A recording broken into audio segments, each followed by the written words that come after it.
পর্দায় অনেক সময় দেখা যায় তিলে তিলে গড়ে ওঠেন গল্পের নায়ক। তেমনই ইলিয়াস কাঞ্চনের জীবনের গল্পটাও ফিল্মি, যেন সত্যিকার নায়ক তিনি। বছরের পর বছর সংগ্রাম করে শিখে বুঝে শুনে তিনি নায়ক হয়েছেন। সামাজিক চলচ্চিত্রের তাকে যেন মানিয়ে যায়। তেমনই লোকগল্প, রোমান্টিক, এমনকি অ্যাকশনধর্মী চলচ্চিত্রে নানান সময়ে তিনি নিজেকে প্রমাণ করেছেন।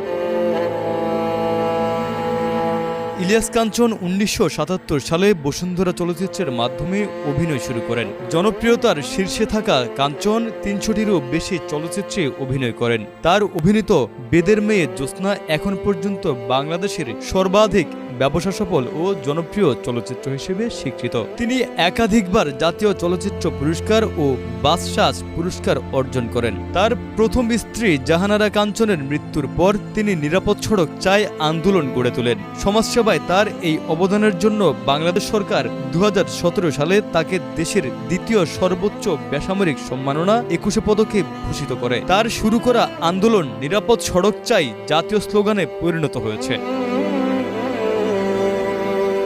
সেই প্রিয় মুখ ইলিয়াস কাঞ্চন গুরুতর অসুস্থ, ব্রেন টিউমারে আক্রান্ত। ৬ মাস ধরে লন্ডনে চিকিৎসা নিচ্ছেন। তার অসুস্থতার খবরে উদ্বিগ্ন সহশিল্পীরা, ভক্ত, শুভাকাঙ্ক্ষীরা কেউ বিশ্বাস করতে পারছেন না। সবার অনুপ্রেরণার মানুষ আজ লড়াই করছেন ঘাতক ব্যাধির সঙ্গে। বর্তমানে ইলিয়াস কাঞ্চন লন্ডনের হার্লি স্ট্রিট ক্লিনিকে চিকিৎসাধীন। আগস্টে লন্ডনের উইলিংটন হাসপাতালে তার মাথায় অস্ত্রোপচার হয়। টিউমারের কিছু অংশ অপসারণ করা হয়। পুরো টিউমার অপসারণ করা সম্ভব হয়নি ঝুঁকির কারণে। এখন তিনি রেডিয়েশন ও কেমোথেরাপি নিচ্ছেন। সপ্তাহে ৫ দিন করে ৬ সপ্তাহ এই চিকিৎসা চলবে। এরপর ৪ সপ্তাহ তাকে চিকিৎসকদের পর্যবেক্ষণে থাকতে হবে।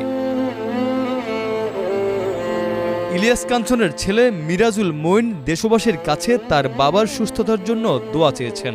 আর ভক্ত শুভাকাঙ্ক্ষীরা বিশ্বাস করছেন এই লড়াই জিতে অভিনেতা আবারও ফিরবেন ভক্তদের মাঝে।